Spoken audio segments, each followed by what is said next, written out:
Catholic bishops across the U.S. begin a week-long meeting today to discuss looming questions about the clergy sex abuse crisis. They're meeting at a seminary north of Chicago at the request of the Pope, who is sending his personal preacher to the retreat. CBS News has also learned of several cases in which nuns have faced accusations of sexual misconduct. Nikki Battiste reports.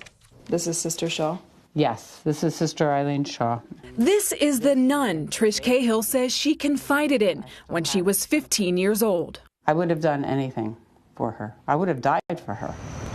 At a convent in New Jersey, she says she told Eileen Shaw things she'd never revealed to anyone about her now deceased uncle, a priest, whom she claims sexually abused her starting at age 5. She gave me everything that was lacking that I didn't even know I was lacking. I was so broken. She filled in all those pieces. She now describes that process as grooming, saying Shaw plied her with drugs and alcohol while teaching her how to have sex with a woman. I'm with my friends during the day, and I'm with this pedophile nun on the evenings and on the weekends and in the summer. Pedophile nun is a phrase I think most of our viewers will have never heard. Really? Wow. That's really a shame because there's a lot of them out there. It's the secret not yet told. Mary Dispenza is trying to change that. The demands of chastity and celibacy are unrealistic demands for many of us. Dispenza, a former nun from another congregation, remembers what happened when a superior summoned her to her room. I knelt down right next to her, and she kissed me all over softly my face. And I want to say, oh, but it wasn't bad. But it was, and I've carried it with me till today. Through her work with SNAP, the survivors network of those abused by priests, she says she would occasionally hear about abuse or cover-ups by nuns.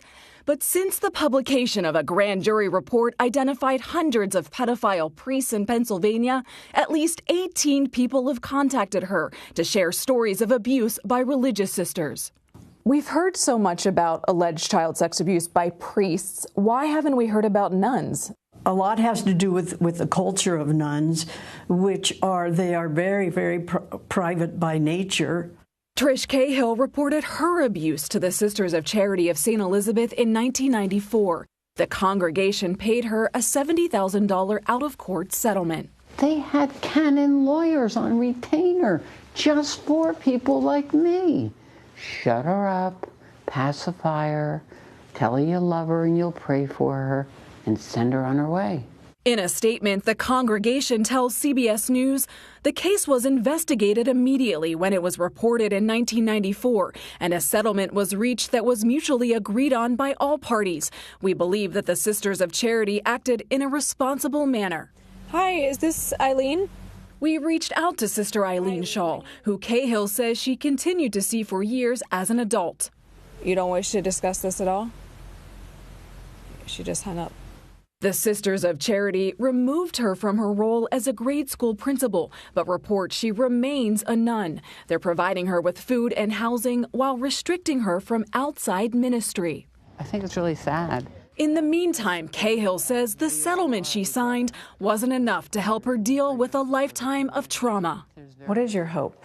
That this is the beginning of many, many times more that I get to speak, and I get to educate, and I get to possibly prevent this from happening to anyone ever again.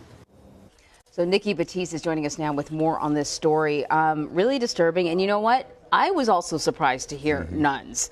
Are the victims all women?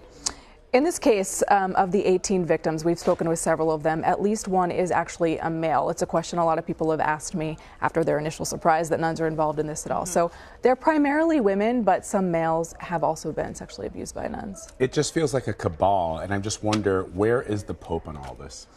The Pope has not said a lot. I think a lot of the U.S. bishops here are waiting to go to the Global Conference of Bishops in Rome in February, where the Pope has promised he will address the sexual abuse issue and set some really concrete steps. So I think we have to wait and see what those will be. So why do you suppose we haven't heard about nuns being perpetrators in this sort of sexual abuse? I know in the piece, the woman that you spoke to said that, they're particularly private, but they're not any more private than priests. I think that perhaps, I know a lot of the victims we spoke with, the shame, first of all, a lot of them didn't want to come forward, just like a lot of the victims we've heard who say they've been abused by priests. Also, I think perhaps they might think it's harder to believe because this is a female. She's probably maternal. How could a nun, how could a woman do this? And really, it wasn't until the Pennsylvania grand jury report where others started coming forward about priests that a lot of these victims told us they finally felt like maybe they'd even be believed in this case. And then you have a nun who says she was sexually abused by another nun.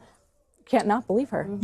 And while I was watching your piece, and you sort of lead with the idea that as a child she confides in this nun about what is happening to her, and as you point out, to find that somebody who you might consider an ally is actually an enabler, how is she processing that even today?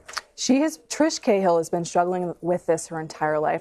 She told us her parents weren't great. One was an alcoholic. This nun took advantage of the fact that she needed someone in her life and groomed her, and that's what we've seen in case after case.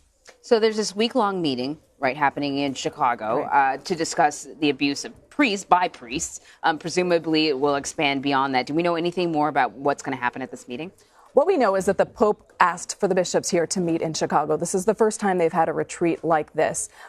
Initially, we were told that they would discuss the sexual abuse allegations going on. Since then, last night, they told us, no, it's just going to be prayer. They're just going to sort of process everything that's gone on. They've been asked to wait to go to see the Pope in February.